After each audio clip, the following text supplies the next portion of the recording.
Certains caractères spéciaux sont communément proscrits dans certains usages. C'est le cas en programmation avec les noms d'objets et les noms de variables. C'est aussi le cas avec les noms de fichiers. Mais c'est encore le cas dans d'autres contextes que nous n'énoncerons pas. Cette nouvelle astuce Excel propose de démontrer comment compter le nombre de caractères proscrits inscrits dans chaque cellule d'un tableau. Sur l'exemple illustré à l'écran, des phrases apparaissent dans une première colonne. Elles comportent certains caractères spéciaux à bannir, comme l'anti-slash, comme le slash ou encore comme l'underscore, pour l'exemple. Dans une seconde colonne, comme vous le constatez, c'est une formule matricielle unique qui dénombre pour chaque cellule la quantité de caractères interdits qu'elles embarquent. Pour la mise en place de cette nouvelle astuce matricielle, nous suggérons d'appuyer les travaux sur un classeur Excel offrant ces textes embarquant des caractères quelque peu particuliers. Et comme toujours, ce classeur est offert au téléchargement depuis le site bombache.fr. Nous retrouvons la construction sur deux colonnes. La première héberge les textes avec des caractères proscrits. La seconde est encore vide puisqu'elle attend la formule matricielle permettant de déceler le nombre de caractères non autorisés par cellule. En cellule G3, au-dessus à droite de la seconde colonne, vous notez l'énumération de ces caractères jugés illicites. La formule matricielle doit y faire référence. Vous pouvez donc l'enrichir à votre guise pour que les résultats s'adaptent au contexte. Pour résoudre ce cas, la première idée qui vient consiste à compter le nombre de caractères embarqués dans chaque cellule. Ensuite, il s'agira de trouver la solution pour compter les caractères autorisés. Ainsi, en calculant la différence entre les deux résultats, nous obtiendrons le décompte des caractères non autorisés par cellule. Et pour compter les caractères d'une cellule, la fonction Excel nbchar est naturellement dédiée.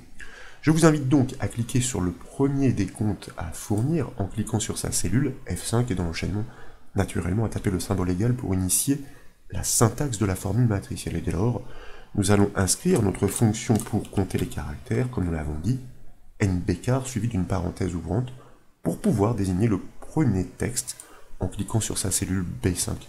Et dans l'enchaînement, nous fermons la parenthèse de notre fonction nbchar, et pour procéder par étapes, je vous propose de réaliser le raccourci clavier CTRL Entrée pour valider cette formule et conserver la cellule active afin de livrer ce résultat intermédiaire que nous devons continuer d'implémenter.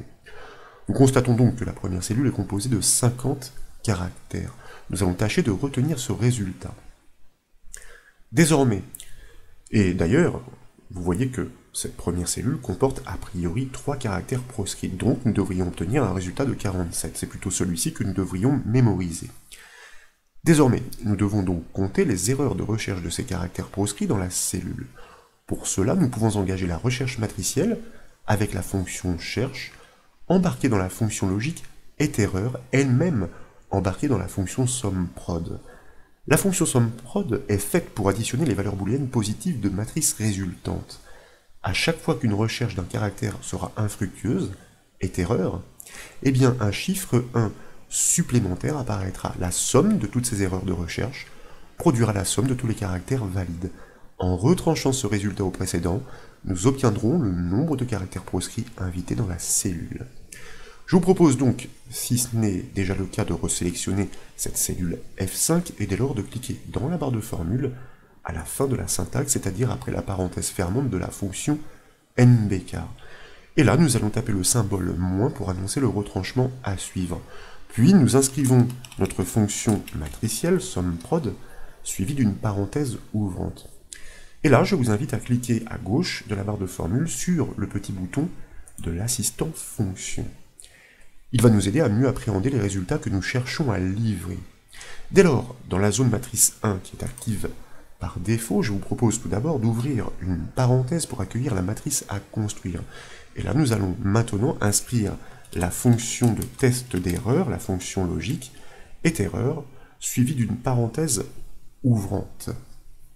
Et puis, dans l'enchaînement, nous allons initier notre recherche avec la fonction cherche, suivie d'une parenthèse ouvrante, elle aussi, cela va de soi.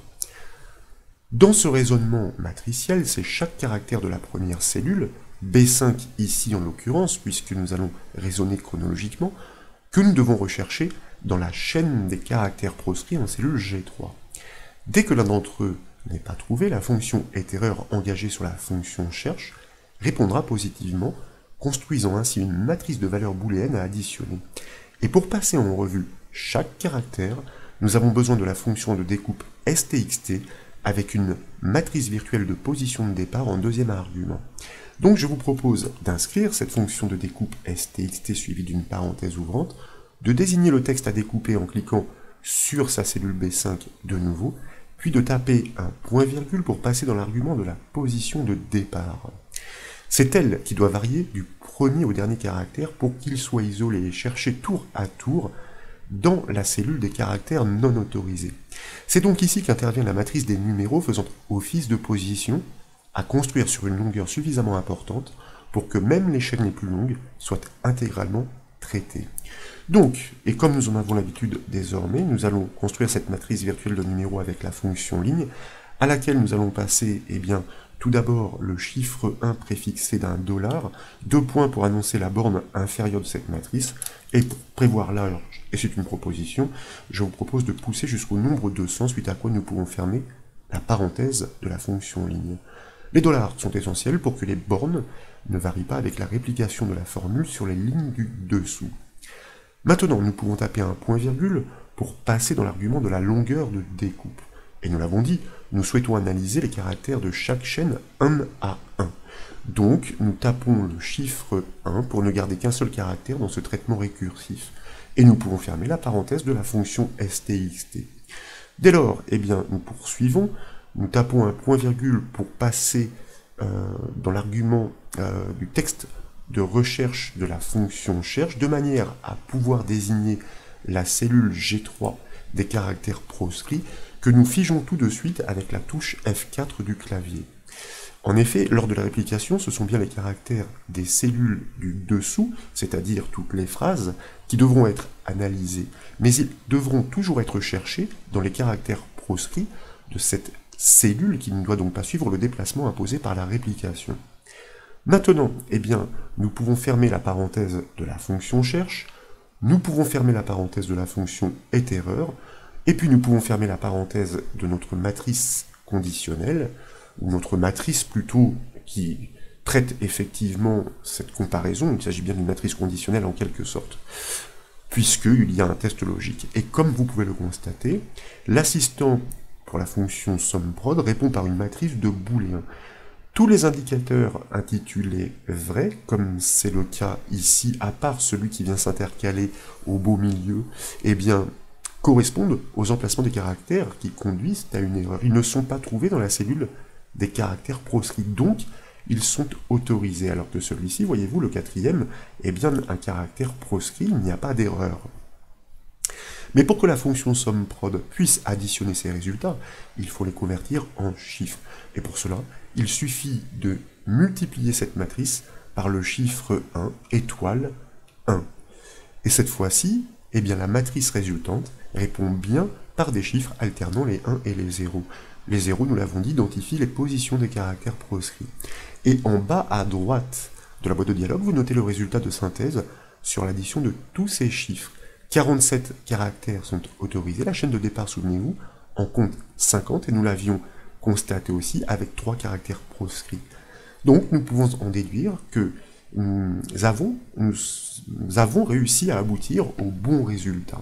Maintenant, il convient de valider cette formule matricielle par le raccourci clavier CTRL majuscule entrée, et le verdict tombe, il confirme notre interprétation, 3 caractères appartenant au texte de cette cellule sont proscrits.